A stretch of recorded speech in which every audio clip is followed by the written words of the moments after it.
Forgive me if my thoughts appear somewhat disorderly. It's late at night, but there's been so much on my mind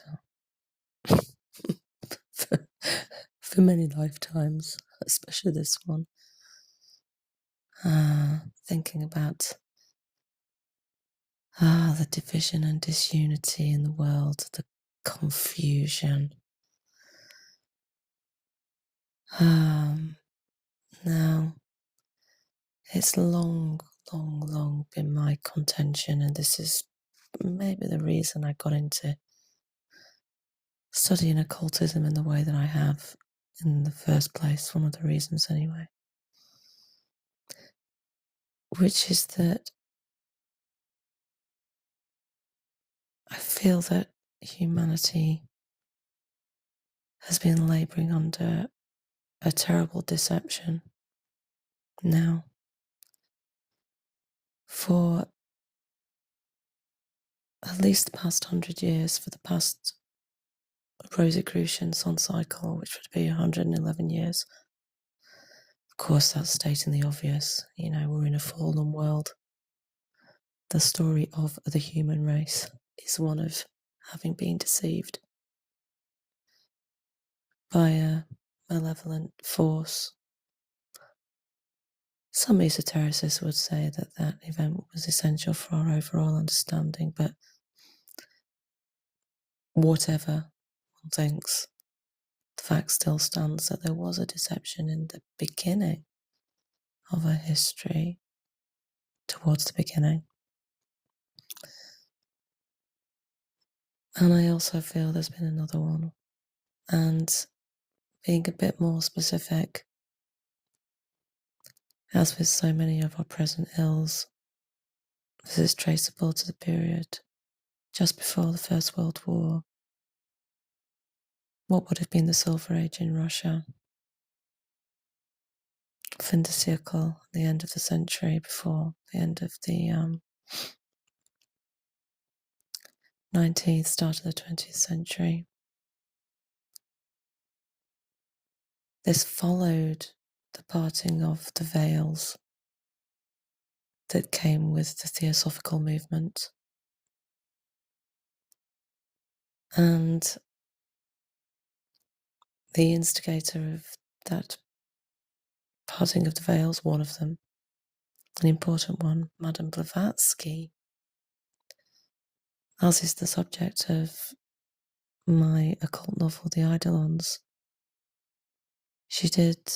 She was said to have suffered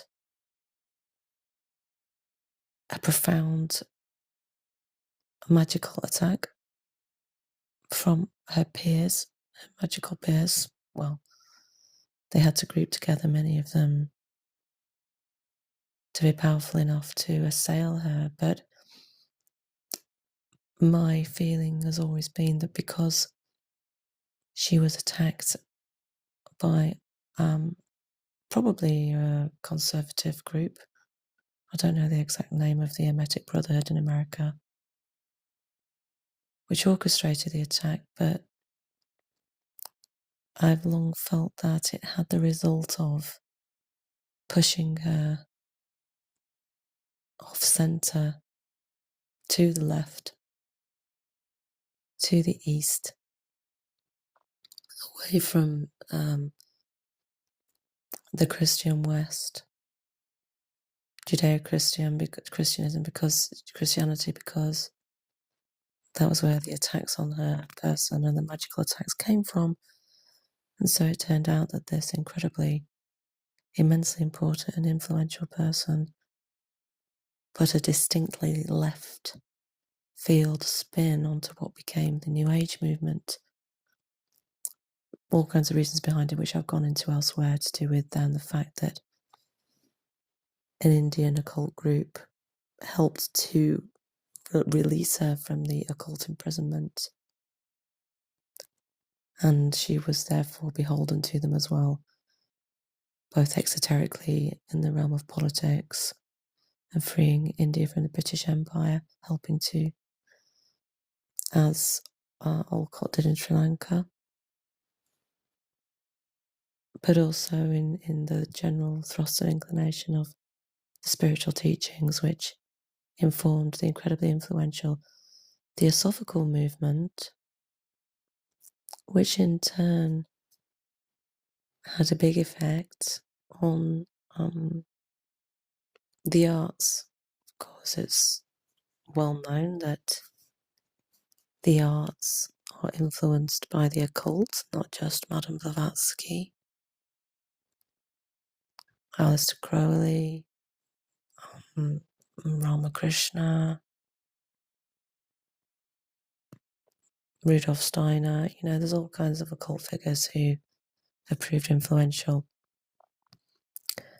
in the realm of the arts, and often the left wing in particular.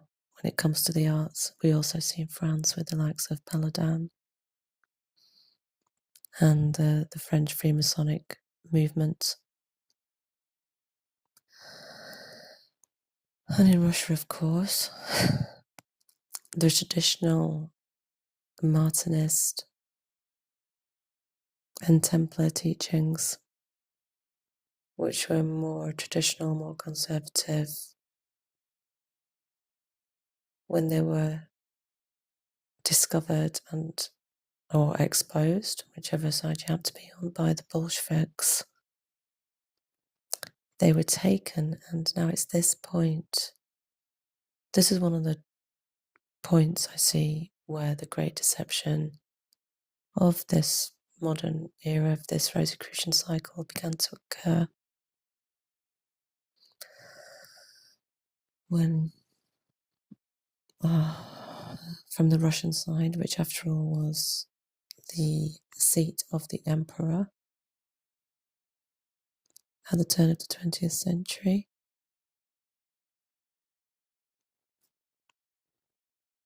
the Victorian era having passed,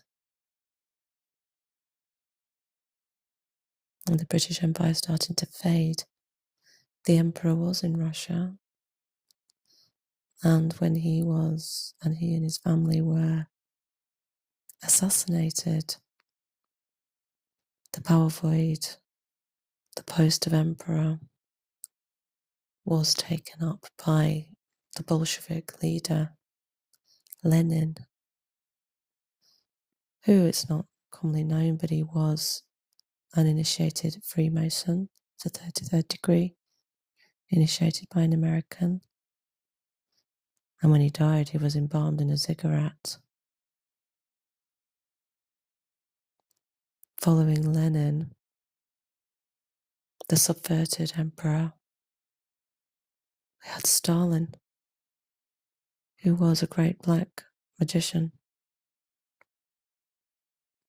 someone who had mastered the ancient Georgian cult of the moon and the dark hypnotic magic that was the legacy of that cult he mastered. And so the world entered a period where the black sun of Hitler was opposed to the black moon of Stalin.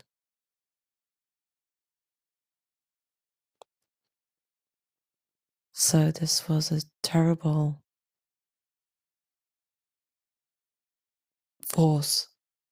pairing of forces, a dark torsion field unleashed upon the world.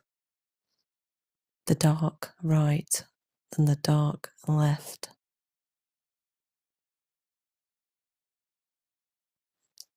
Egregores of monstrous might and power on the right and the left.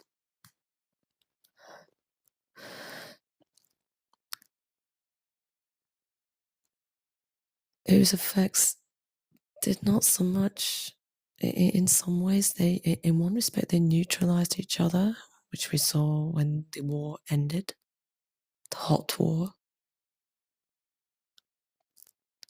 But we then entered the Cold War, the long Cold War, the long cold battle between the black sun and the black moon, the outer limits of that black magical torus, that void,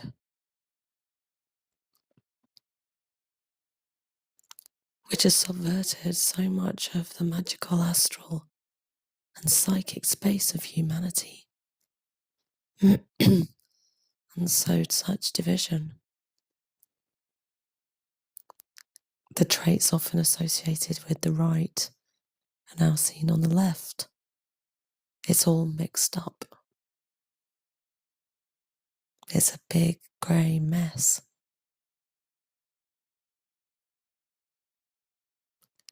And not everyone is conscious of this. And so, where once the left was about freeing people from inequality, slave-like conditions, oppression of women, of poor people, of non-white people, non-British maybe, some people would say. I wouldn't necessarily say that, but some would. Non-European.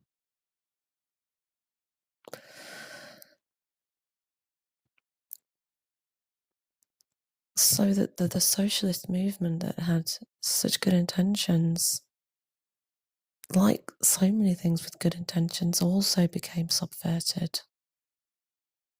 That's not to say that the far right suddenly becomes good, but it does mean that the far left, once it's served its purpose politically, is also open to subversion and being twisted.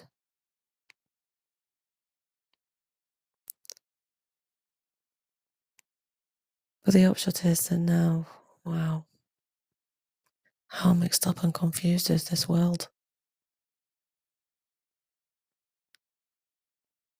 And how much bigger is this pool of confusion thanks to social media? Social media has also helped to connect people and to help us share information. But navigating that belt of lies, that zone of delusion, realm of Maya, whose physical manifestation is the web. Remember, Rudolf Steiner spoke of a web, like a spider web that would envelop the whole world. How prophetic that was.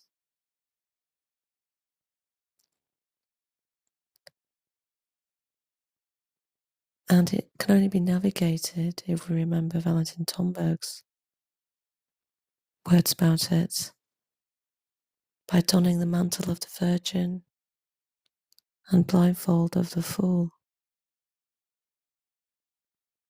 to feel our way and not be distracted by the ghouls and ghosts and demons of deception that assault us on either side. Aware that as the zone of delusion is concretized in the World Wide Web, the astral realm, the lower astral realm,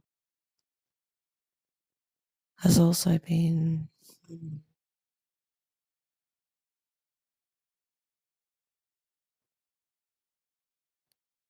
well, perhaps it's always been not quite safe.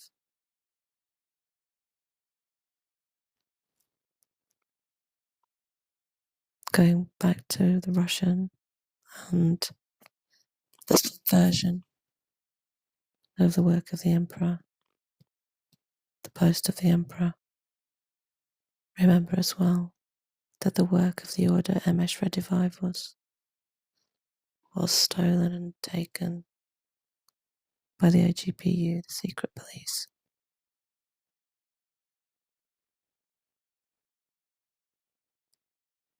And the Moscow Brain Institute, during the Cold War, became the seat of psychical research, where psychic spying, psychic warfare was born. And once it had been born in the realm of the controlled opposition, Bolshevik Russia, it then had to be balanced in the new seat of the Black Sun in America.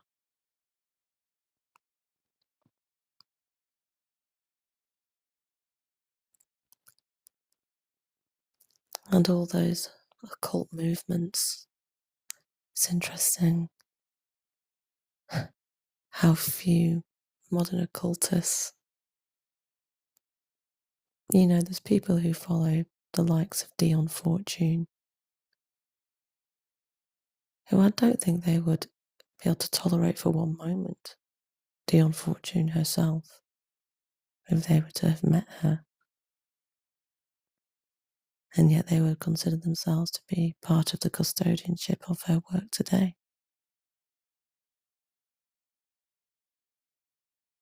So too with so many others.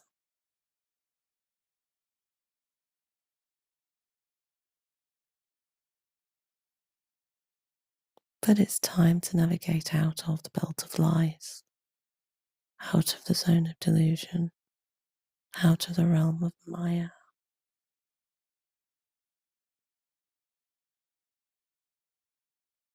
into the upper realm, through the cloud of unknowing, into the starry heaven, to re-drink from the well of memory,